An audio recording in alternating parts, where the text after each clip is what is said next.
a question from the previous class. Yeah. So when we was trying to see the existence of quarks in the structure of hadrons, we say like there is a deep inelastic scattering for in like higher energy at the higher energy.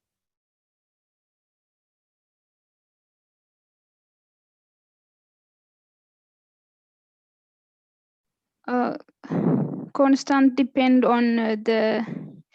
Well, it looks like for some seconds your account was frozen. Can you repeat the question? So we studied deep inelastic. Yeah. So my question is from the existence of quarks. Yes. Can you hear me now? Yes, sure. Yeah, now it works. So we say so there is a deep inelastic scattering in high energy region, right? At high energies, yes. Yeah. So that, but then we try to we say that we consider elastic scattering when we was trying to figure out like how the structure function depend on XB, the Bjorkan scaling. No, so we discussed elastic scattering on quarks already, on partons, not on the hadrons itself. Yes. So hadron is very complicated structure. Proton is complicated structure with some constituents. And to study constituents, we use deep inelastic scattering with big Q squared. Then we were saying that partons are independent and point-like particles. Remember this? Yes. And therefore, scattering on partons proceeds in elastic regime, which means that you have parton in initial state and parton in final state. And we neglect possible production of some more other particles. Okay, so we assume that we are assuming.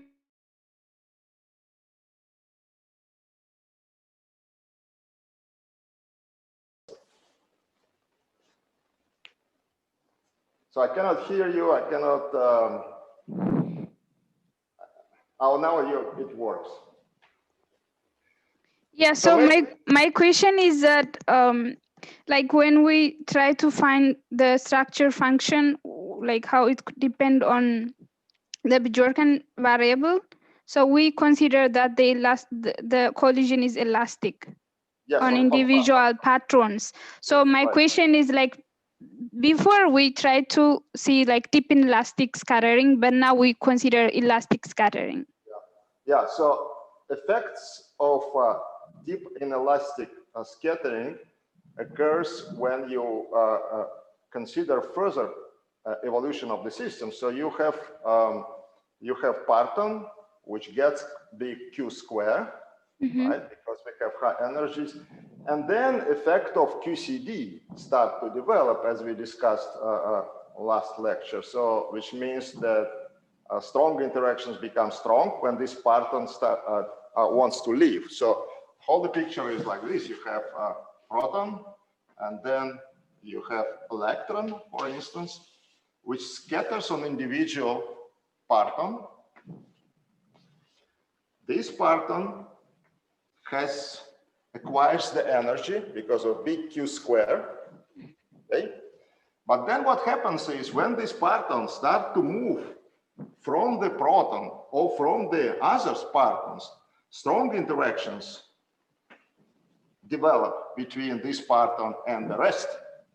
And so, and then we have this fragmentation, as I was saying, so that when your particle go out, so this string of gluons breaks and produces more quarks, and then we have production of many hadrons in final state. So at elementary level, we have elastic scattering. However, as the result of further strong interactions at large distances, that shows up at the hadron level as deep inelastic scattering in a sense that it produces many secondary particles. Okay? Yeah, thank you very much. I understand. Sure. Yeah. So today we will discuss discovery of gluons.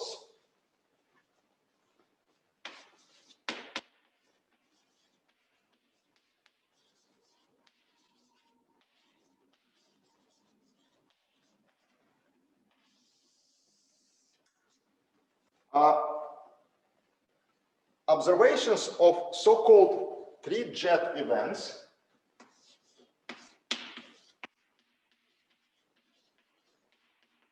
in collision of E plus and minus is considered as discovery of gluons. So what is this? We collide electron and positron.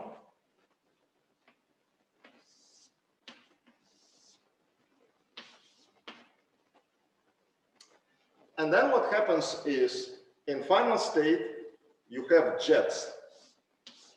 We already discussed this last lecture, and these jets are formed by quark-antiquark pair, which is produced in the initial point of interaction, and then these quarks move apart from each other, strong interactions develop, and they fragment into hadrons. So three-jet is when you have something else in addition, three jets. How this originates and how it is related to existence of gluons.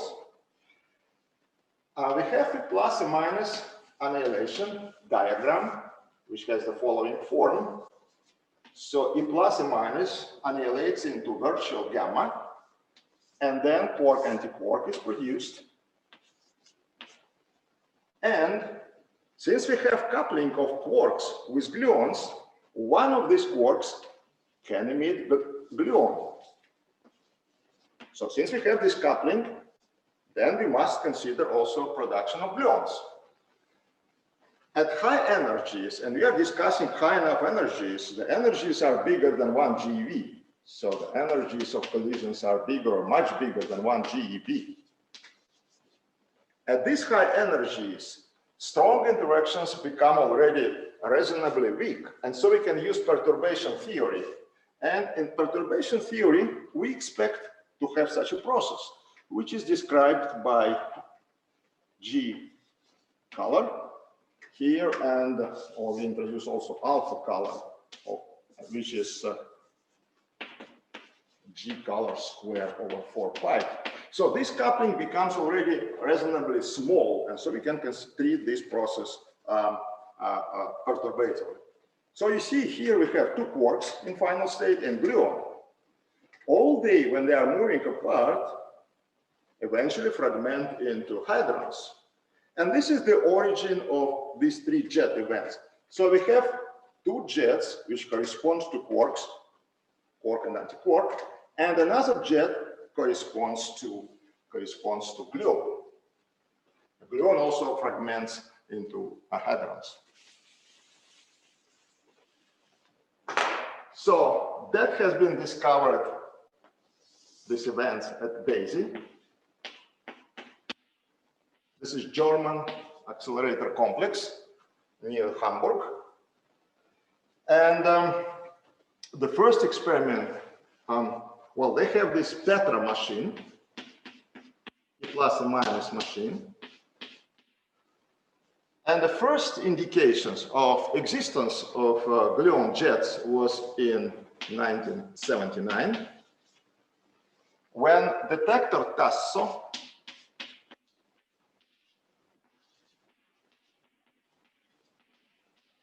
has observed events with one of the jets.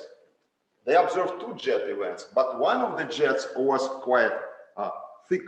So you can show this in this following way. So one jet was like normal, but another one, second one, was a bit thicker. It was like this. So the interpretation was that probably here we have production of gluon. However, because the energy is not so big, in initial phase it was not so big energy, this gluon doesn't go far from original quark. So these two form this thick jet.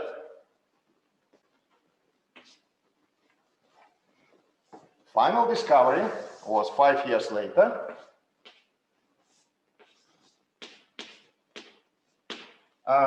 Using detector J. And they see 3 jet events. Again, it was collision of a plus and minus. And then they see something like this.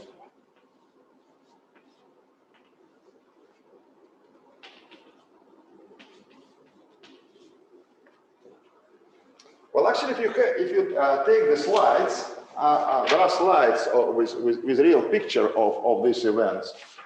So here you see Daisy complex. Here is jade detector. And here you see these 3 jet events. See these 3 jet events. Actually, it seems that this is one quark, and these 2 quark and gluon. So I cannot actually figure out, so because they have more or less the same intensity. Probably this is gluon and this is another quark. So, but experimentalists know this very well, so they are very experienced to kind of interpret this type of the pictures. So here you see also the just bigger version of this plot, and clearly you see this is one quark, and you can continue axis here. And clearly that was the axis of initial quark, which then emitted gluon. And this emission occurred in very small parameter space. So you do not see the first flying quark and then emission of gluon. So everything occurs in very small region. So you have this, you can look at back. So bottom line, they observed these 3 jet events. That was interpreted as quark jet. This is quark jet, and this is gluon jet. The energy of this big jet was approximately equal to sum of the energies of 2 others, which actually indicates of production of just 2 quarks in initial state. And it was like, this was E1, this is E2, this was E3. And the E1 was bigger than E2, and this is bigger than E3. And that the jet with smallest energy was identified with jet produced by gluon. So then what has been measured, the angular distribution of events, because in different events it was different angle here between this axis and the position and the center of axis of gluon. So let me put here, sorry, that's gluon. And that allowed actually to determine the spin, because angular dependence depends on the spin of gluon, and it was found that the spin, as is expected, of gluon is 1. This is vector particle. Questions?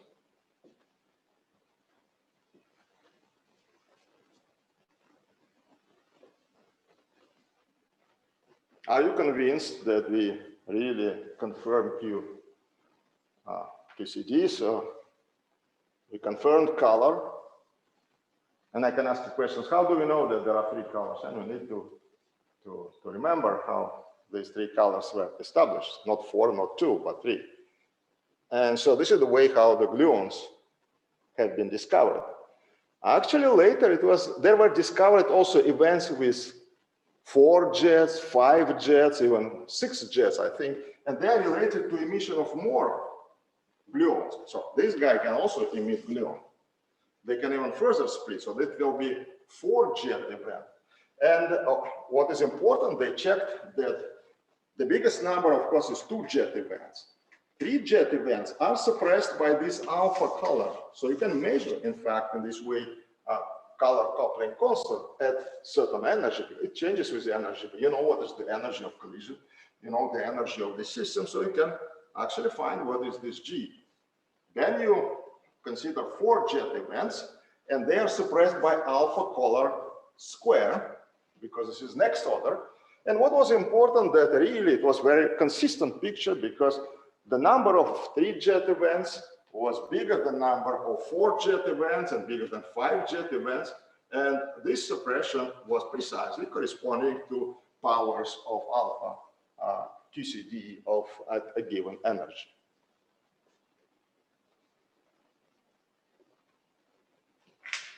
Okay? I would be happy if you will give me some kind of objections. Say, no, I don't agree with this. So always one should think, maybe something is wrong, just to be convinced. Or maybe find something interesting.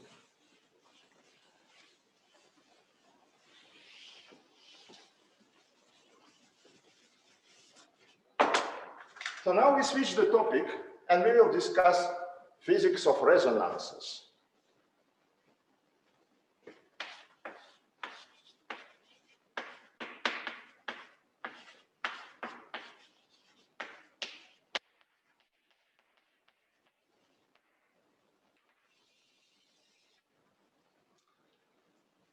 So again, I would ask those who haven't switched video, please switch, because the hall is empty and I don't see on all your faces here. Yeah, thank you. So some are switching on. So remember, we discussed discovery of J psi. We discussed discovery of epsilon, and we will discuss some more discoveries.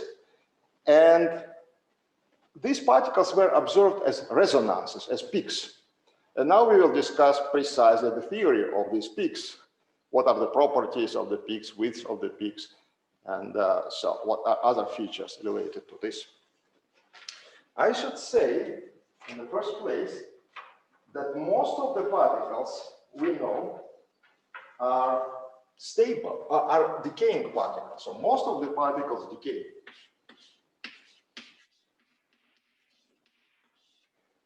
So if you look at the particle data group, and you will find thousands of different particles. Practically everybody decays.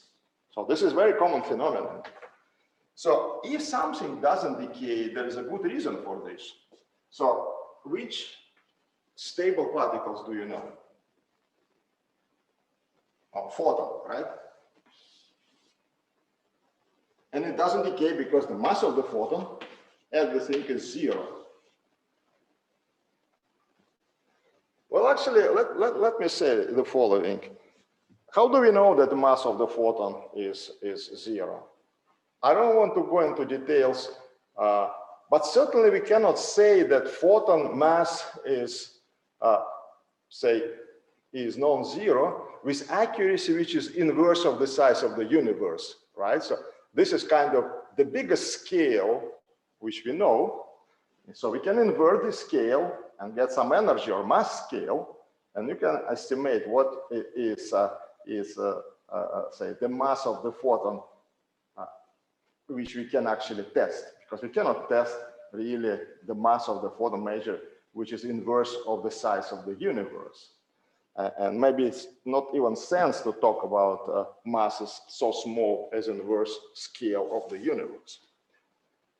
So what are other particles which you know have are absolutely stable?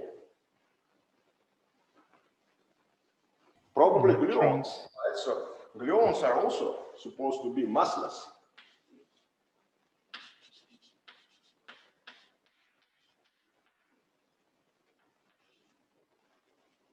Otherwise, we would not have confinement phenomena and things like that. So that actually indicates that they should be massless. So what else? What are other particles supposed to be massless? Neutrinos? Yeah, so this is still open question. We have actually 3 neutrinos, right? And certainly the 2 heavy neutrinos are decaying. They can decay into another neutrino and photon. They can decay into 3 lighter neutrinos. So this is heavy, this is lighter. So at least we think that the lightest among 3 known neutrinos, mass eigenstates of course, they are stable. So lightest neutrino is stable. What else?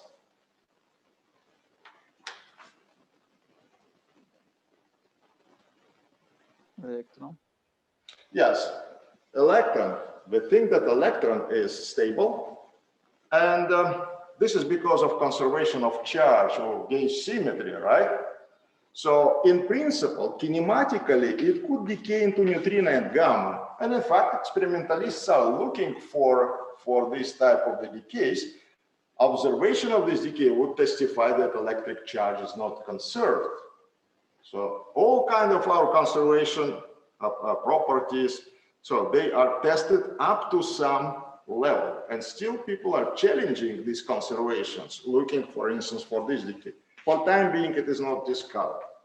What else?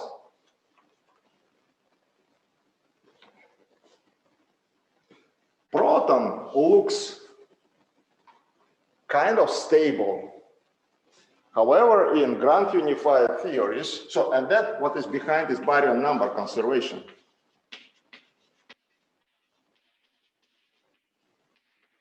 And the proton is the lightest particle which carries a non-zero baryon number.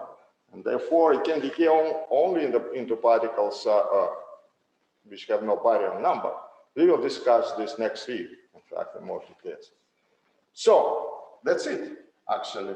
Can you imagine out of 1,000 and 1,000 particles which we are observing, only this looks like a stable. So the rest is unstable particles. Okay? Before I will discuss properties of unstable particles, let me devote some time to so-called optical theorem.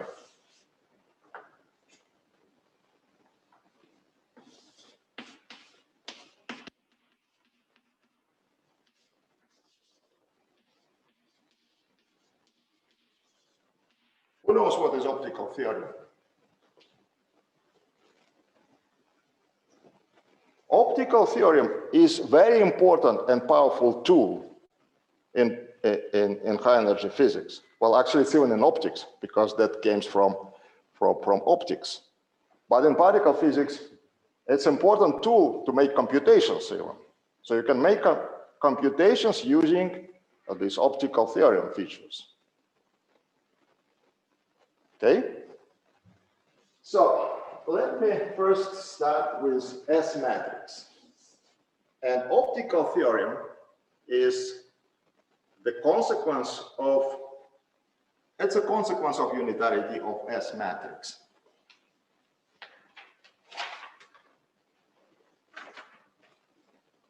So let me put here that this is consequence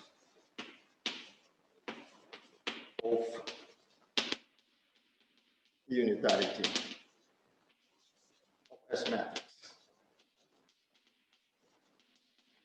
So what is S matrix? So some of you certainly should know this. Some of you consider it scattering, right?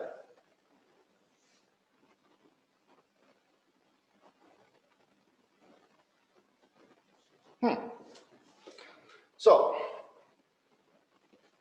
usually we are discussing scattering processes when we have some particles in initial state far from collision point. And so this is initial state, S matrix. So initial state.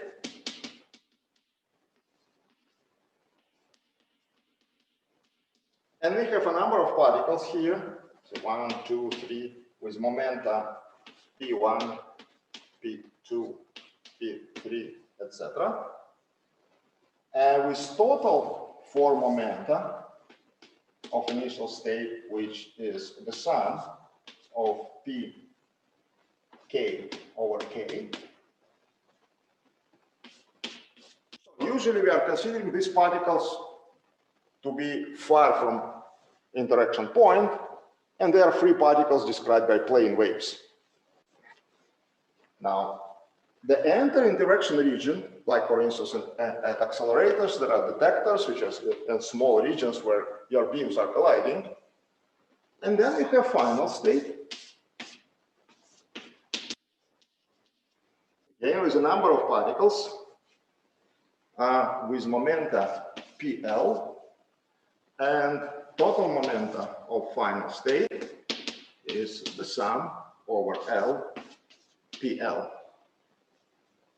And this is interaction region.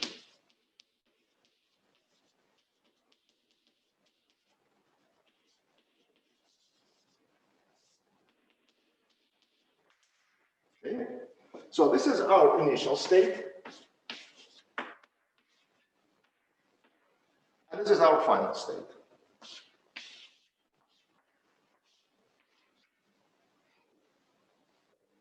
Again, let me repeat that we are considering these particles coming from minus infinity to plus infinity. And that simplifies all the considerations enormously when we describe these particles by plane waves. It actually produces delta functions, we will learn this later, which simplify the taking integrals. But this is not always, this is kind of specific problem, and actually you need to adjust your theory to specific configurations. It may happen that your initial state, for instance, is not just free particles or final state. It may be some composite system, interacting particles. So one needs to keep in mind that this doesn't cover everything what happens in physics. Not only this, in the processes like, for instance, neutrino oscillations, you cannot consider the time or distance from minus infinity to plus infinity. So oscillation process is finite size process, and therefore you need to consider finite size with all features related to uncertainty principle, etc. We will discuss this in the last lecture. So the result of the scattering is described by S matrix between initial and final states, which is given by matrix element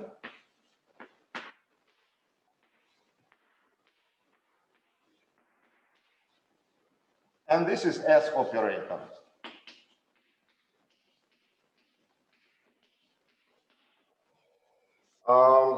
So S operator, again, I hope you will eventually study this, is time ordering of exponent, and here we have I, and then integral over d4x, Lagrangian of interaction x.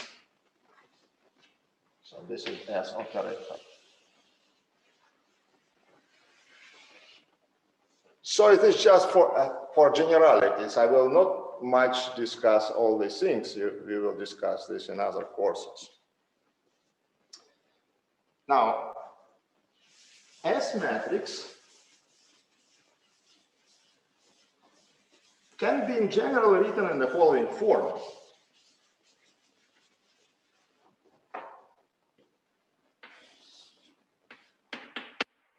This is matrix in the space of all possible initial and final states.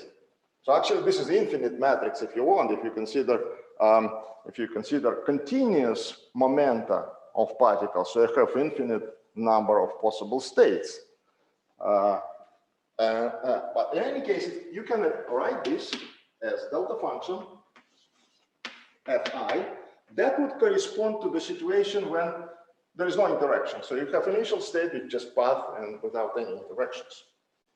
Plus I 2 pi over 4 delta function of P final. This is total momentum in final state minus total momentum in initial state, and T matrix TFI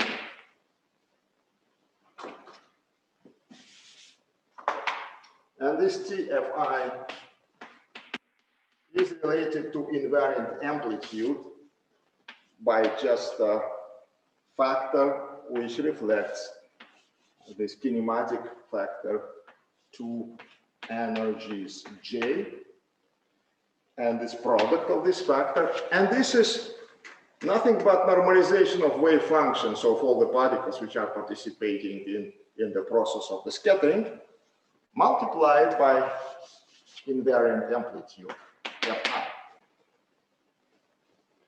So actually what we will need is just this.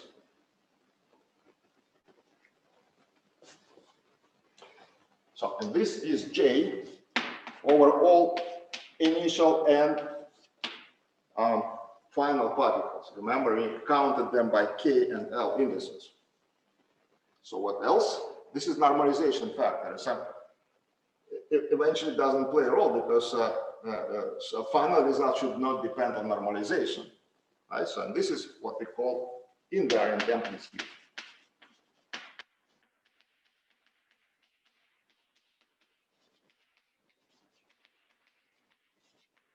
So we compute this, we square everything, and then we compute probabilities on cross sections. Now this S matrix should be unitary.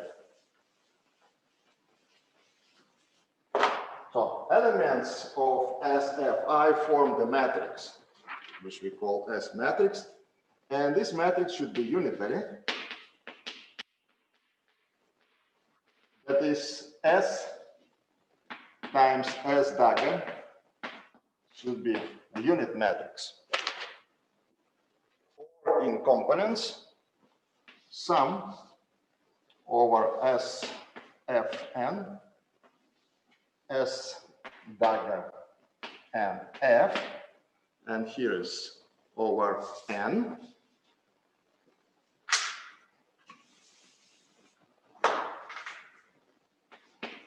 That should be delta F, there is I.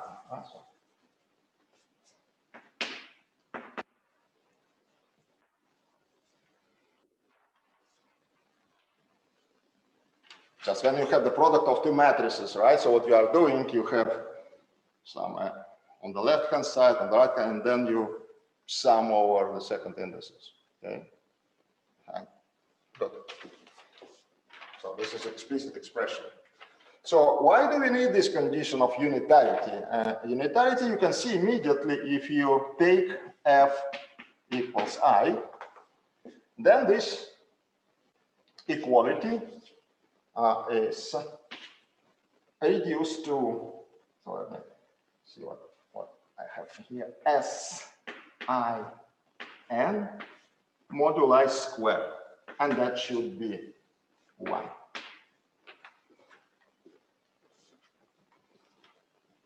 So if I take initial and final state to be equal, this equality is reduced to this one. I have now a moduli square of S-I-N.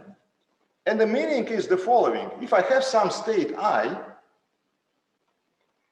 and it can be transferred to any state N, then sum of the probability, and this gives me the probability, right? Moduli square.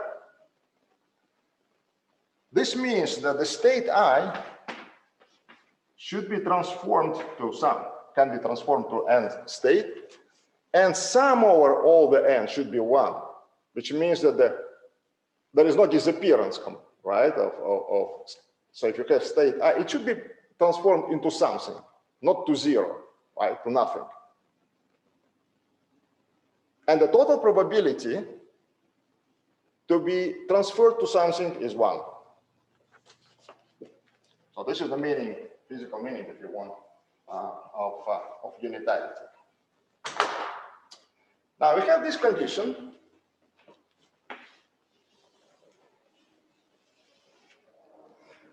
And we can insert this expression for S matrix into this condition. Let me write the answer. And you please check this. So again, what I'm doing, I'm taking this S and inserting into unitarity condition. What I will get is the following. T Fi minus T Fi. Okay? By the way, I should underline that this I is very important. Actually, this comes from our expression for S operator when you have I in the exponent. So that's the origin of this, and this plays an important role. It's I pi to the fourth power, then sum over m delta P F minus Pn T Fn times T and I conjugate.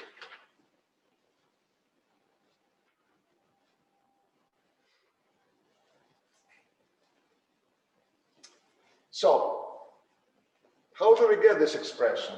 There are two terms here, right?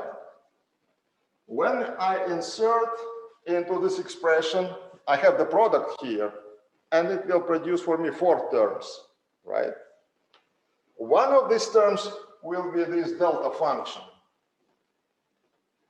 And this delta function cancels with delta function on the right-hand side. Now I will have cross terms, this multiplied by that. That will produce for me this Ti, because eventually I will cancel one of these delta functions. So I have 2 cross terms, this multiplied by that, and this conjugate multiplied by that, and that will give me this 2. Finally, this corresponds to square of this. So that will produce for me this term. Please check this. That's nothing, it's complicated. Okay? Again, this produce 4 terms, and this is what is left. And then I put on the right-hand side when I have square of this part.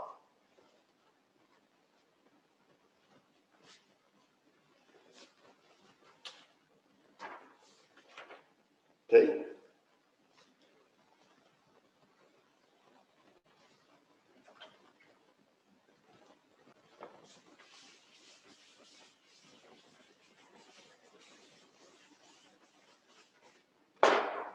Now, next step is take I equals F. So initial state coincides with final state. And then what I will have here, real parts will cancel. And what I will have here on the left-hand side is imaginary part of T multiplied by I, and then I cancel with this I. So I will have 2 imaginary parts of Ti. Agree? And I cancel this I with this I. And then what is left on the right-hand side is 2 pi horsepower, and then sum over m delta Pi minus Pn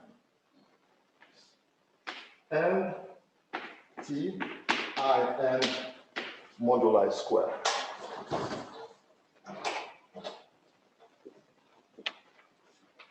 Essentially, our right-hand side is rewritten, and I'm using that F is the same as I, and therefore this gives you the moduli square of Tin. So here, there is a sum. And this sum has the following meaning. It's summation over possible final state, or intermediate state in this case, right? So intermediate state, n. Over all possible configurations of particles, 2 particles, 3 particles, 4 particles, 10 particles of different type. Not only this, for each of the mode, I need to make integration over momenta of the particles, P, and then dp over 2 pi cube. So you have a given mode. For this mode, you need to make integration over all momenta. And then you need to sum over all possible modes or all possible collections of states in the final, which you can have in a final state.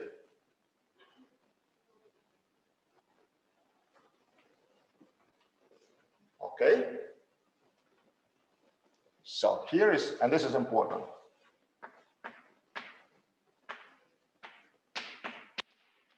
Summation over all possible states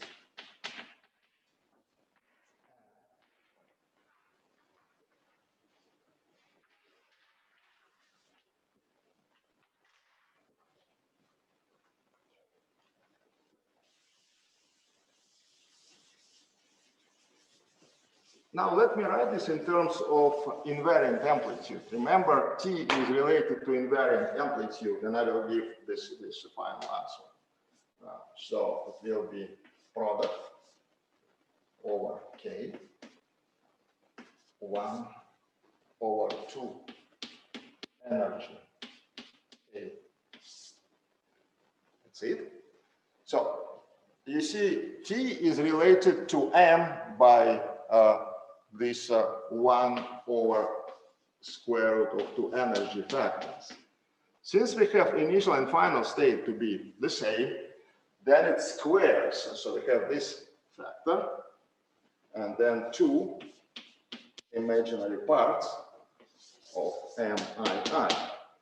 So here what I'm doing, I'm going from T to N.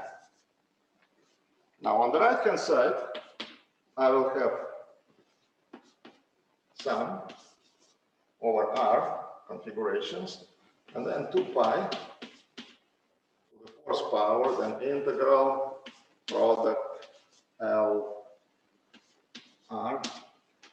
This is our final particles, which correspond to a given process, to a given mode of the transition.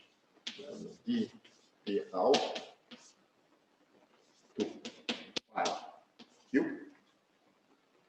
Then the product over J, and this is this kinematic normalization factor 2EJ, and J here should run over all particles in initial and final state, K and L. Then I have invariant amplitude, IR, moduli square, and delta function over Pi minus PR. Actually, delta function, remember, it appears because we write the process, and delta function is just energy momentum conservation for external particles in our scattering process. So that reflects the conservation law. Actually, this delta function appears when you have really plane waves in initial and final state at big distances, or infinity, plus infinity, minus infinity. If you have finite size, you will have no delta function. And I will show you this when we will discuss oscillations. You will have uncertainty principle, because if you consider your problem in finite space and time, you will have no such a delta functions, because you have uncertainty, and you will have no exact conservation of energy and momentum. Anyway, so I don't want to confuse you at this point. I will confuse you later. Okay, so this is actually what we call optical theory. So this is optical theorem.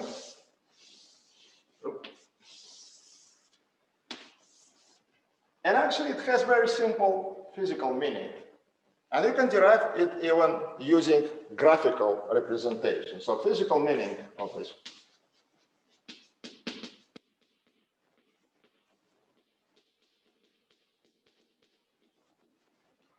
So what is staying on the left-hand side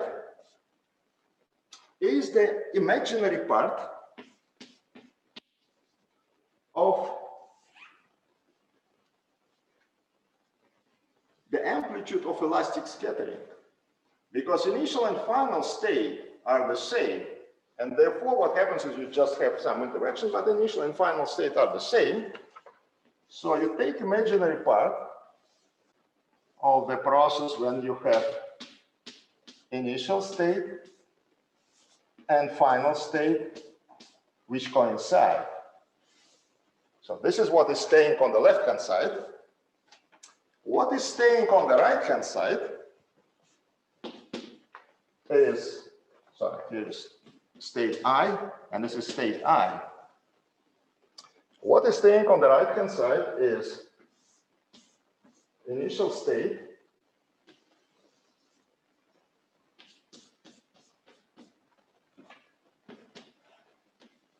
which is transformed to any possible state here, and you take moduli square, right? So that is what is on the right-hand side, up to these factors with energies.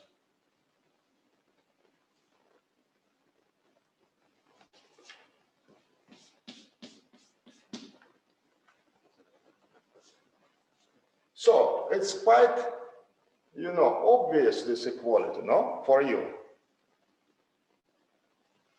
No? Is it obvious for you that you should have something like this?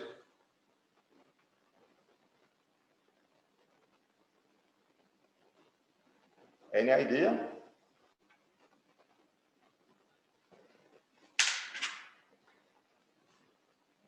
You see what is staying. Let's start from this side. So this is moduli square of this type of the process, which is nothing but you have I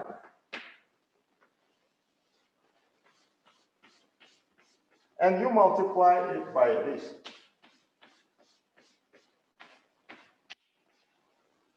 Right? Because this is moduli square, you have this, and then you take conjugate of this, and that what produces for you. So if you just connect this, you will get this diagram. Or vice versa, you can actually split this, and then you will get what is on the right-hand side. Agree? So let me write this, because this is important.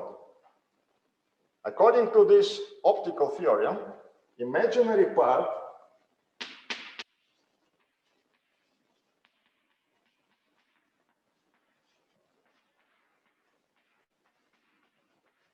of amplitude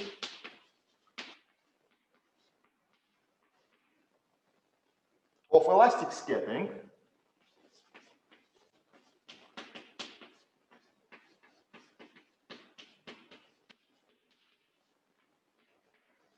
that is what is important is to take not all the amplitude, but only imaginary part. And the second is elastic is important, so that initial and final states are the same. This is what is staying on the left-hand side. Now you can please write, I will write this here. And what is staying on the right-hand side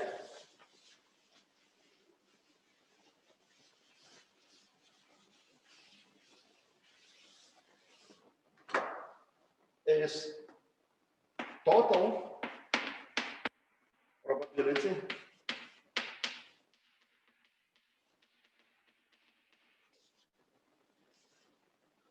or cross-section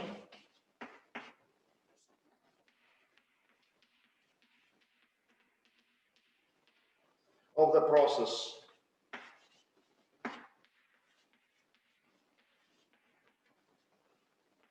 I go to n, to all possible n. So you need to find total cross-section. You need to identify what are possible states which n can transform to, and then eventually sum up over the cross-section. So that's what is staying on the right-hand side.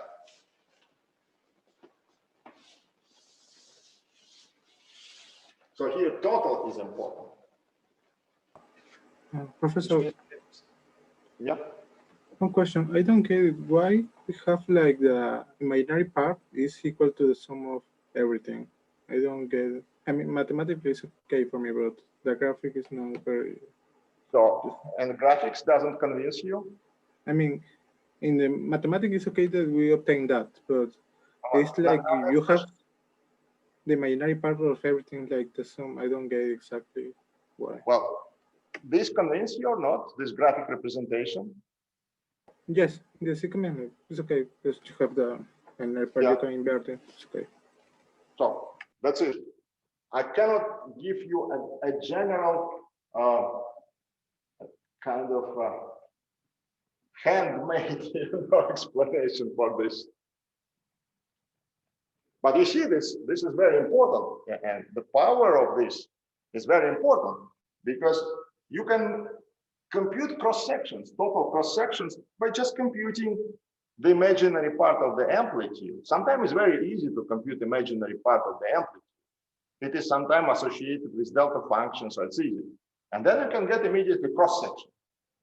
But you get total cross section. If you are interested in something like particular, then you cannot use this unless you use some perturbation theory. So you see here you actually need also to sum up over all possible stuff. So it's not so strange because here you sum over all the thing, but here is external state. Here you still make summation because what is running here in this circle is all possible states which can transform I to I. So for me, it's not even kind of surprising that this exists. What is less trivial is that I need to take imaginary part. But what's interesting that imaginary part is really, and there are ways to compute this. You can split the diagrams because when you compute imaginary part, there are some delta functions which actually allow you to make this cut. And so I will use this optical theorem for the simplest system.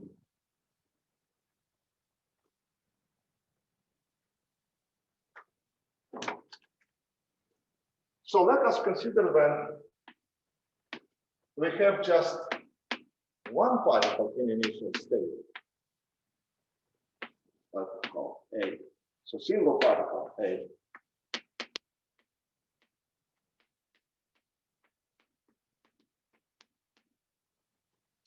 This means that on the left-hand side of the diagram, we have the following single particle, then everything here, what we can write.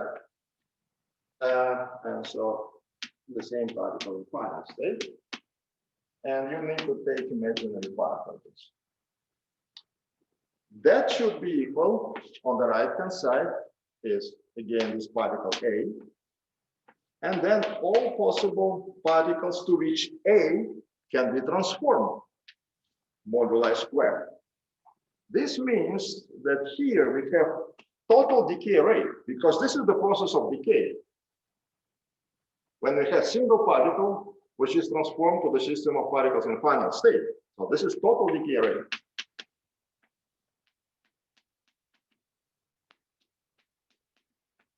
Of particle A. So we denote it by gamma A.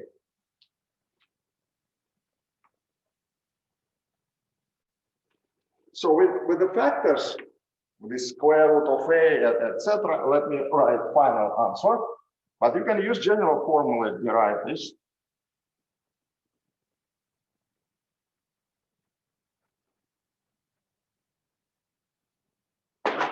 So what we have is 1 over energy A. This is from these factors. Imaginary part.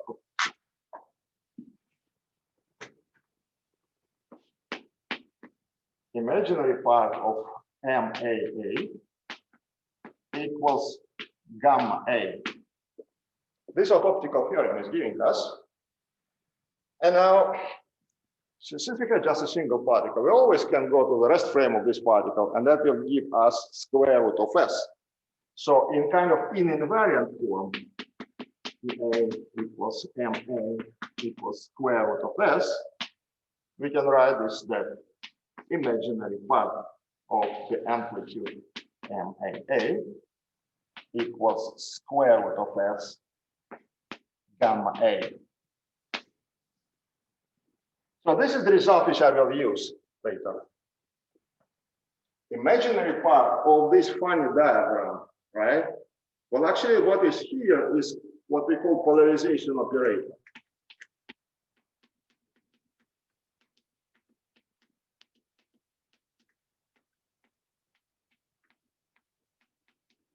Let me call it P. So which means that imaginary part of polarization operator equals total decay rate of particle A. I will not elaborate, I will just mention that if you have two particles in initial state, you will have just single particle.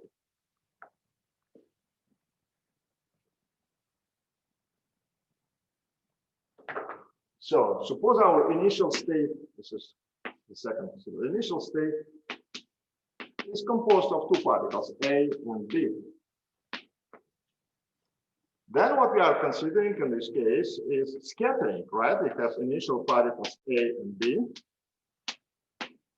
which are transformed into, again, A and B. And this is what is on the left-hand side. And what is on the right-hand side is A, B, moduli squared. And this is total cross-section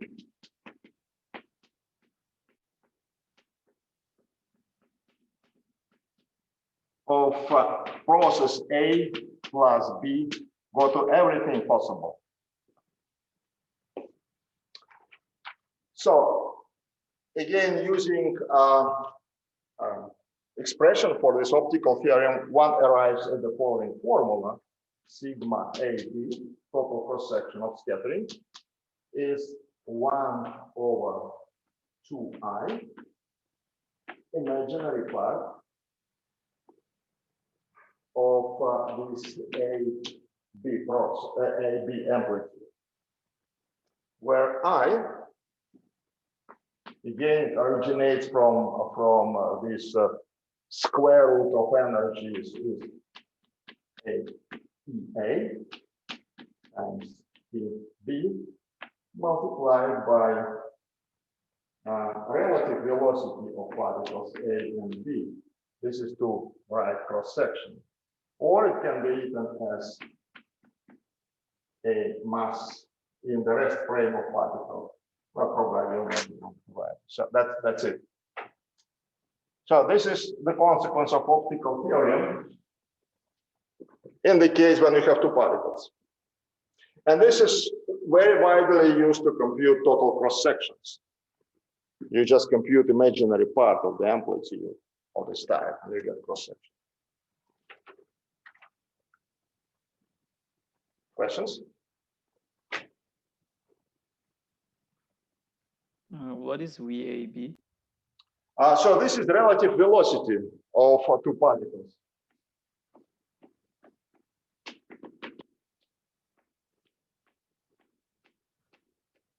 So if you are in the rest frame of particle B, for instance, that will be just velocity of particle A.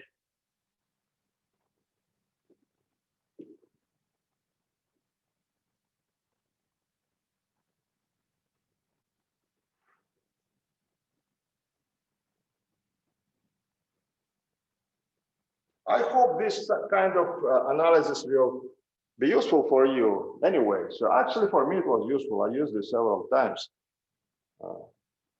This optical theory. This consequence again of unitarity of S matrix. It's a very general consideration, right? Okay, so now we are switching back to resonances.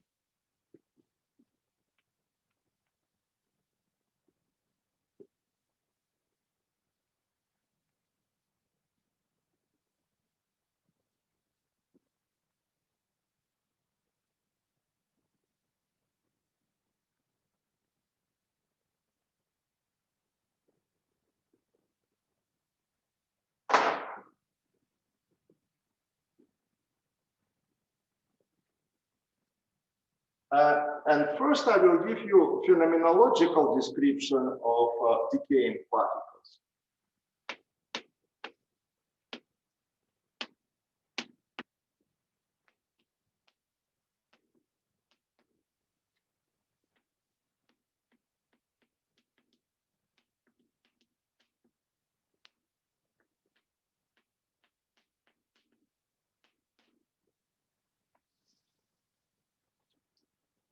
Suppose we have n particles in the beginning, which decay, unstable particles. Then the number of particles will change with time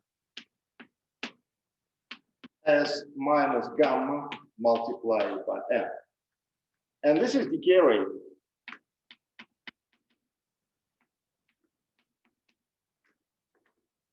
So this is the probability of decay in a unit of time. We already introduced this. And clearly, if you have n particles, that the number of decays will be the rate of decay multiplied by number of particles in your system. It's easy to integrate, of course, this equality. Actually, we did already once. And you will get that n equals m0, number of particles in initial moment of time, exponent minus gamma t. We also introduced lifetime, which is inverse of gamma. Now, this is for n particle. If you have n0 initial time, so this is number of particles when t is 0. If this is 1, then we have just exponent minus gamma t, and interpretation is that this is the probability to survive for a given particle. So this gives you the number of survived particles after time t. For one particle, this expression gives the probability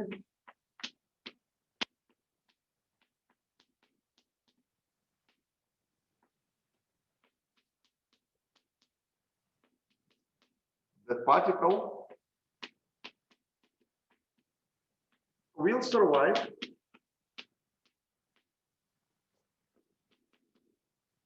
by the time t.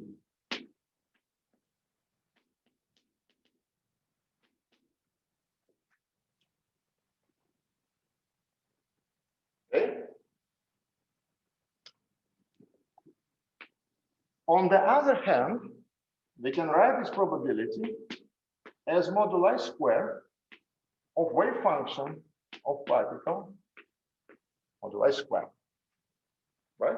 So this is what wave function is giving to us in configuration space. Moduli square gives us the probability that we will see the particle. So now let us reconstruct this psi.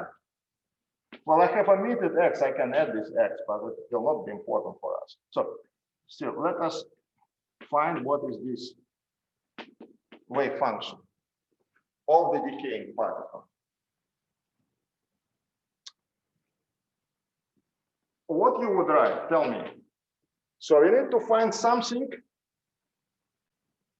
which, according to this equality, reproduces this law of decay. So what should be this psi?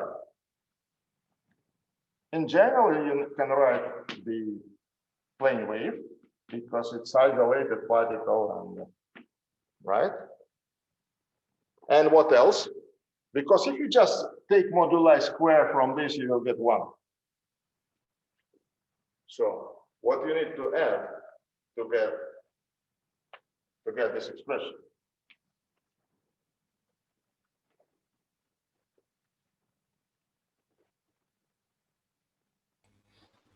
e to the minus lambda t by 2. Right, so it should be minus gamma t by 2. Agree? So if you moduli square, you will get this expression.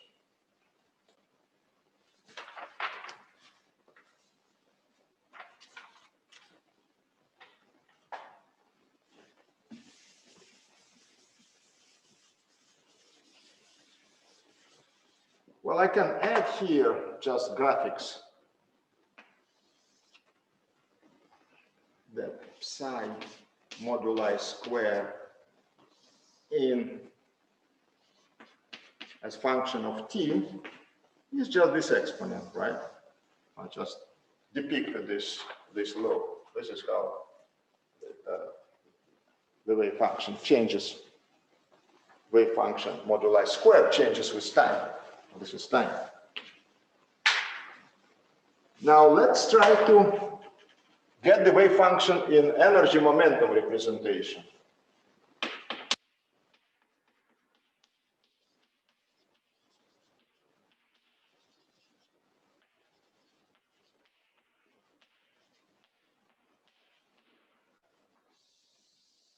So we have wave function in configuration space, x and t, and we want to get it in the energy momentum conservation.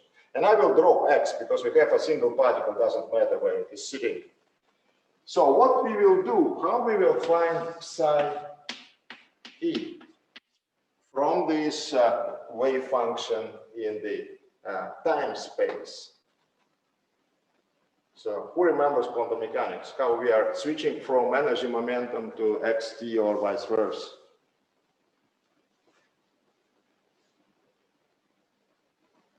Tell me. By Fourier transformation? Yeah, right. So we are doing Fourier transformation. So we are doing Fourier transformation, and this psi e equals dt, then exponent I e.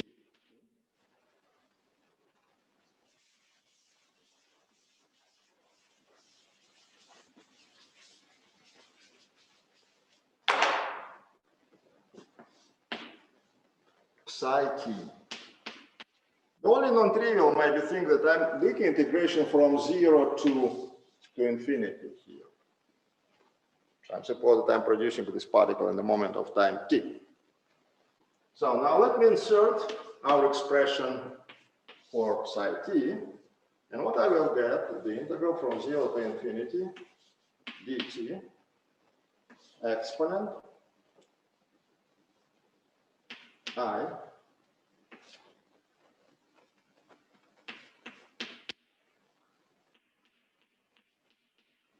now let me put let me put first here.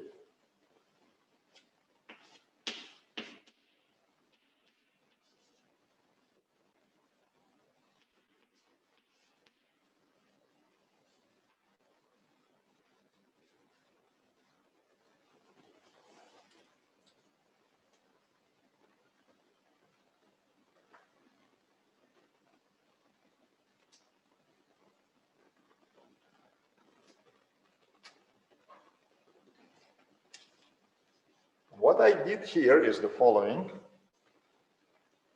I have written this just taking energy and time, so I get here minus I energy 0 t minus gamma t over 2.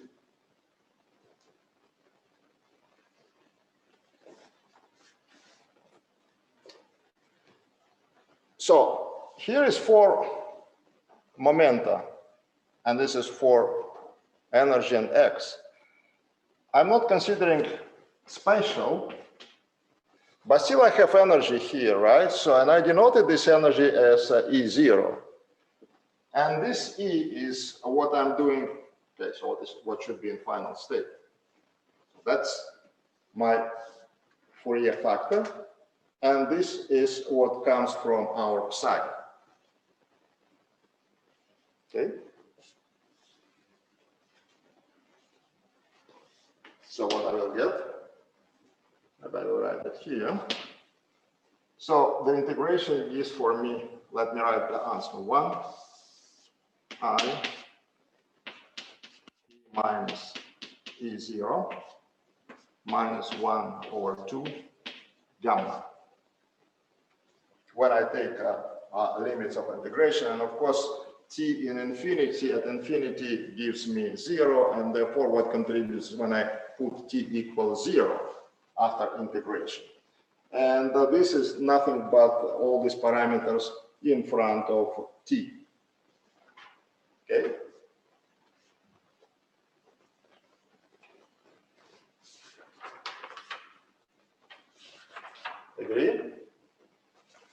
And then I can compute P probability in the energy space, which is psi energy moduli square. And so I insert my expression integral in this, and I will get E minus E0 plus 1/4 gamma squared.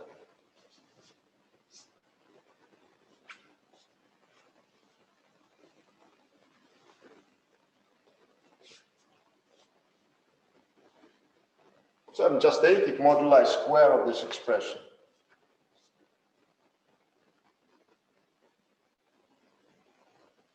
Agree? So and this is our answer.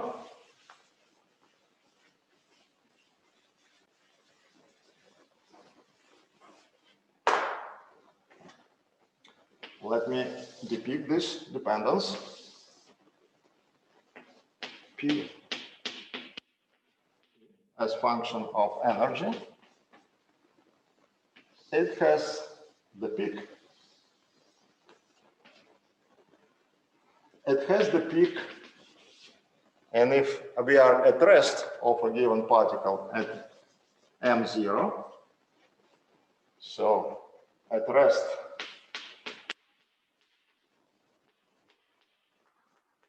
E0 is just the mass of the particle, and the width of the peak is given by gamma.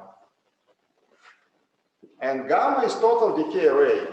It's total decay rate because we have written everything using total decay rate. So this is Breit-Wigner peak of Lorentzian.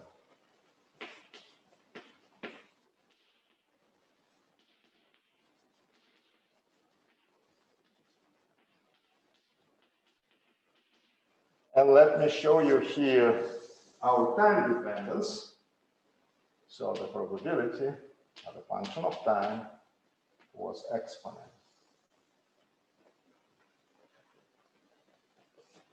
So important conclusion is the following, that the wave function in time space, or probability in time space, is exponential for decaying particle. In energy momentum, it corresponds to the peak of width gamma, because here this is decreasing as V minus gamma t, and this is the same gamma. So this is quantum mechanical correspondence. This means that decaying particle in energy momentum space has the probability given by Breit-Wigner peak or Lorentzian. This means that you have uncertainty. You can treat this in terms of uncertainty principle. Such a curve means that doing measurements, you will not get a certain mass of the particle. The mass of the decaying particle is just the central energy of the peak. You can put here mass if you want, energy, and now it's just mass. So which means that if you have mass spectrometer and measure the mass of the particle, which decays, decaying particle, you will not see just unique value of the mass, but you will see distribution over the masses. The highest probability is when your mass spectrometer is this at M0. So most of the events will be with M0. However, there is this uncertainty, which is nothing but uncertainty principle, because here, typical decay time is 1/gamma. So finite time of existence of particles would correspond to the peak with the width which is given by decay rate, or inverse lifetime if you want.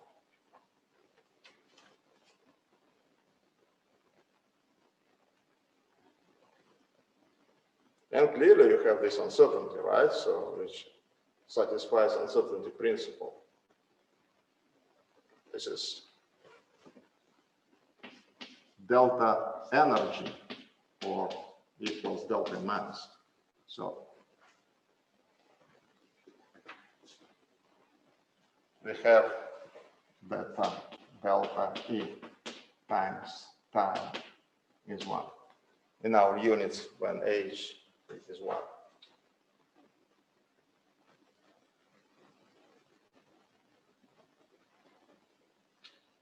Right? Agree? So this is 1 over gamma, and this is gamma, and the product is 1. Think about this. This is really extremely important. If you have decaying particle, it has no definite mass. This is especially important for short-living particles, for hadronic resonances. While the lifetime is very short, then this is very big.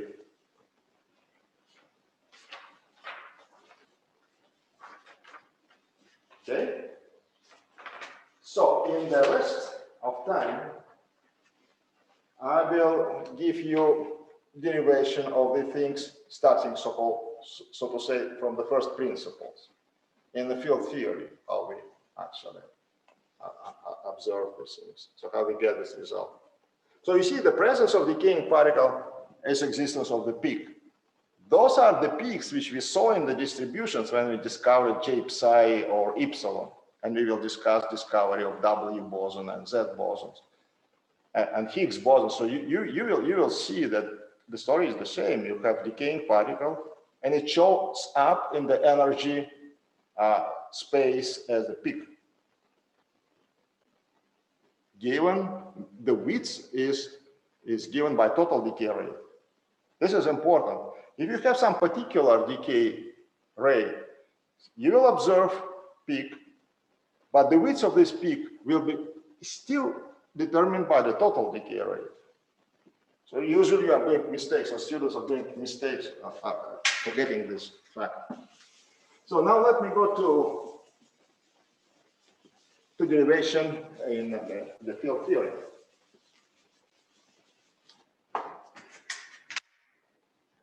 So let me just, as an example, to take J psi.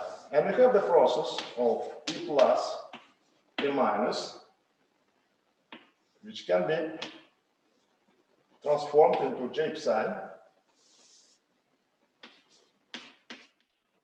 And you have again J psi, but let me write mu plus, mu minus. Also, this type of the decay has been observed. Time is going in this direction, and so you have here annihilation of E plus, E minus in J psi. So this is what we call S channel. And total energy of in the centrum of mass, so that is the energy of J psi when you are sitting in resonance. The amplitude of such a process is proportional to the propagator. Have you started to discuss propagators, green functions in Giovanni's course? So you need to put here the propagator of J psi. So we actually can discuss scalar particles, but let me put J psi, and I will not take care about what is in denominator, because, well, actually this is, you need to put this G mu and other things. But what is important for us is denominator. And the denominator will be given, so this is Q squared minus, let me put M0 squared. And Q squared is 4 momentum square of J psi. In the propagator, you have the structure, right? In the denominator. What is important that in this channel, Q squared is S, total energy in the centrum of mass. So these particles collide, are converted into a single particle, and therefore the 4 momentum of this particle is given, squared is given by S, total energy in the centrum of mass. This is positive. In contrast, when you have exchange in T channel, this means that we will have pole, right? The pole when S equals m0 square, our amplitude go to infinity. So that we will have the following picture for the amplitudes, and therefore for cross sections, we will have pole at m0 square, and this is S. And we have something like this. It is this pole what actually produces peaks, which we are observing in experiments. Okay, so this is the origin. This is why we see some peak. This most probably it corresponds to production of particle in S channel.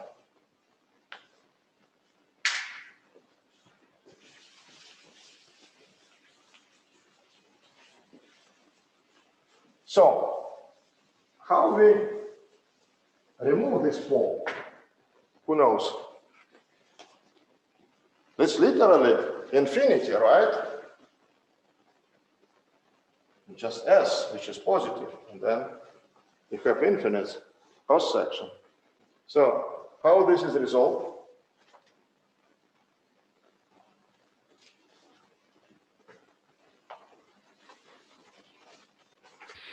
Using Feynman's I epsilon prescription. But eventually you need to put epsilon to 0, right? So you can prescribe this, and unfortunately there is no integration, nothing here. It's just that will appear in your amplitude, and moduli square of this will appear in your cross section. Then eventually you put epsilon to 0, and then that gives for you again infinity.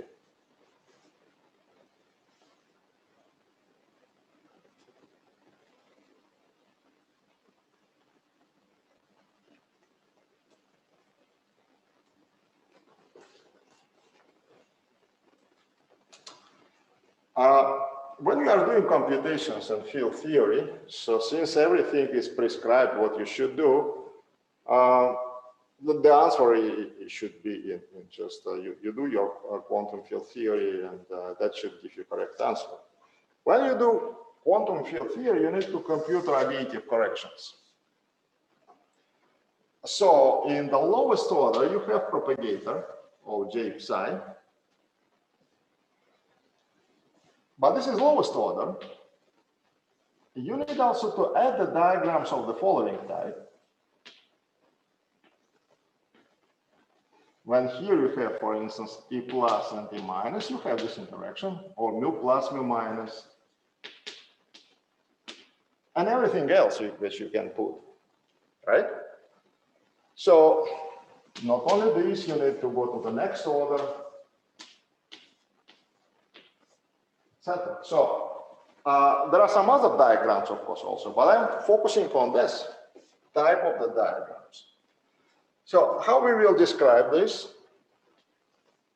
This is again the propagator of J psi, and that gives us S 0 minus m0 square. This is what we call polarization operator. So that's P. And this is again propagator S0 minus m0 square. And here we have just 1 over S0 minus m0 square.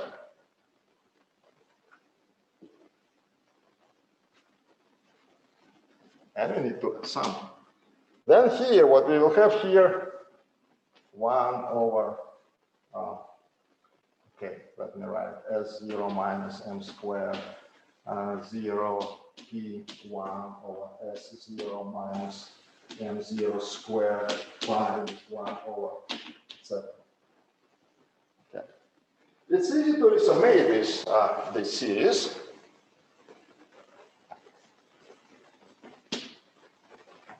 And we get the following.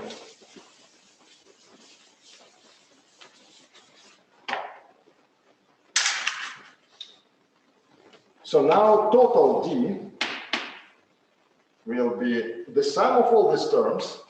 Let me write the first one we put out. I don't know why I put S0. Sorry, it should not be S0 here. So then what will be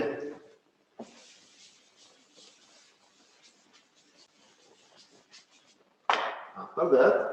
It will be 1. This is the first term.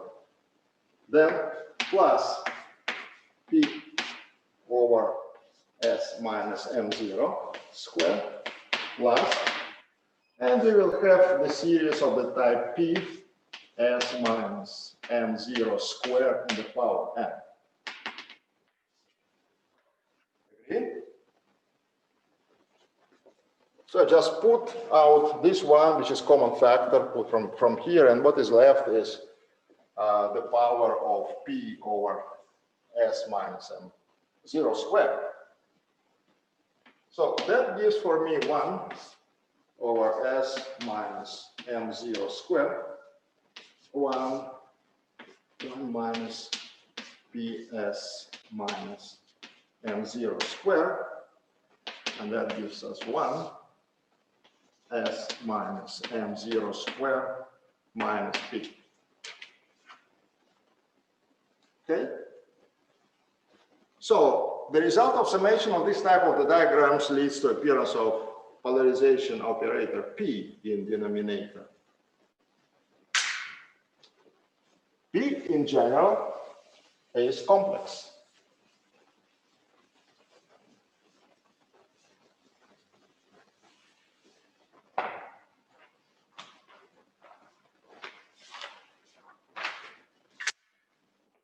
And so P equals real part plus I, the imaginary part.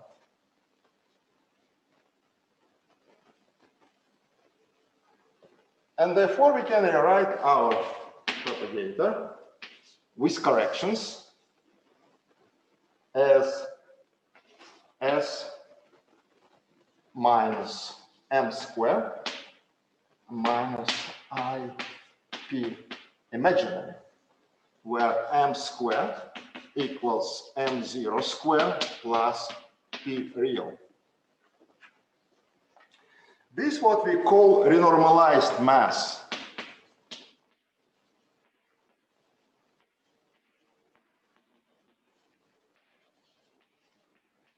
So real part of this projection operator, and remember what is this? This is a diagram of this type, right? So this is P. But what is important that we have here appearance of imaginary part of P. And therefore the cross sections, when you do moduli square, gives for us, so it's proportional to D square, and that will give us S minus M square plus P imaginary square. And so you see that this P imaginary part remove the pole. Now this expression has no pole at S minus equals M squared. So this is what actually fixed the problem with infinity, with divergency. So next order corrections, it turned out cure the problem. You have pole at the lowest order, you compute corrections, and then you get a finite result. And so when S equals M, then your probabilities will be inverse of this P function. Now, what is this P? Imaginary part.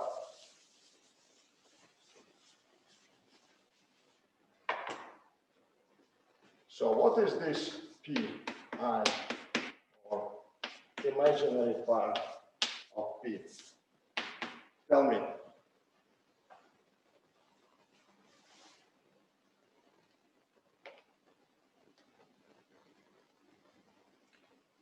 This is the decay rate. So right, now we can use optical theorem, right? So that's what we actually did before. So according to optical theorem,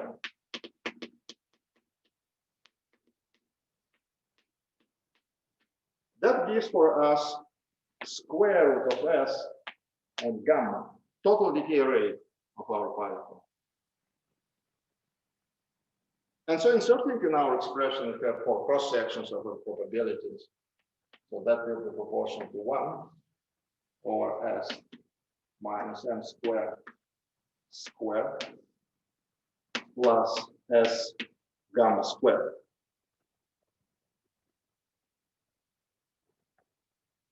So we can write this as square root of S plus M square root of S minus M square, this first term. And then we can approximate if our resonance is narrow enough that this is just 2 square root of S squared. Then we can put S out and get the following expression. 1 over 4 S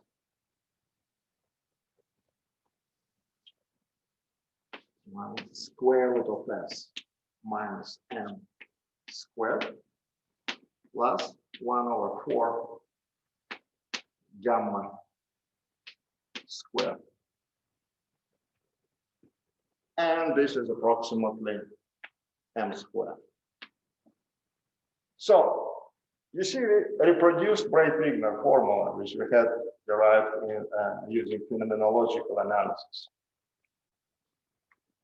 And what is staying here is total decay rate.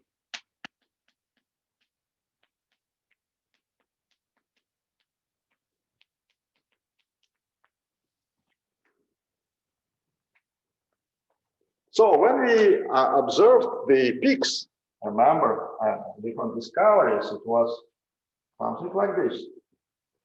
Here is the background, and this is precisely a contribution of this Breit-Wigner peak related to production of particles with a mass. Questions?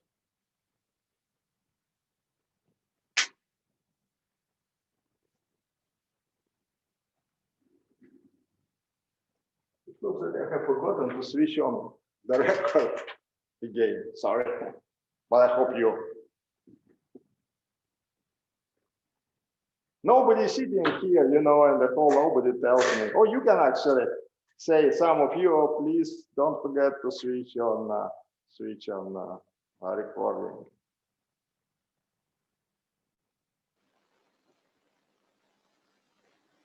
So now you know many things. Now you know how the particles have been discovered, what are these resonances, what are the peaks, right? So, questions?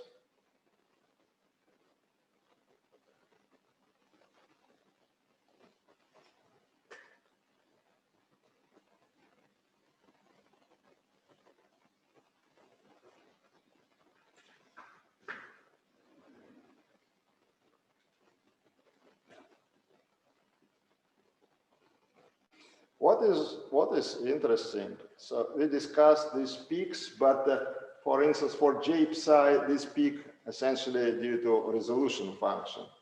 But for Z0, so we will discuss a little bit tomorrow. Experimentalists really measured this Breit-Wigner form with very high accuracy. So it's not a joke. This is so all this is experimentally confirmed. Shape of this peak. So that is a science.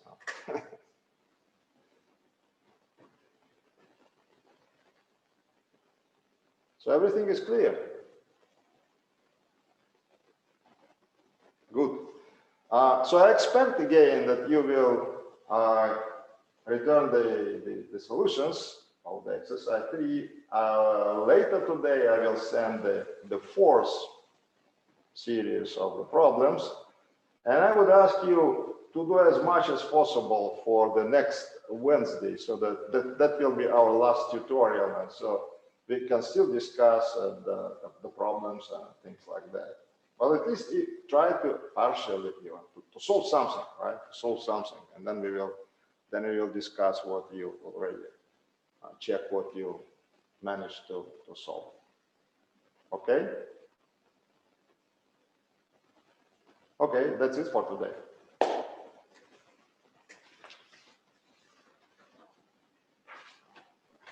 Thank you. Thank you.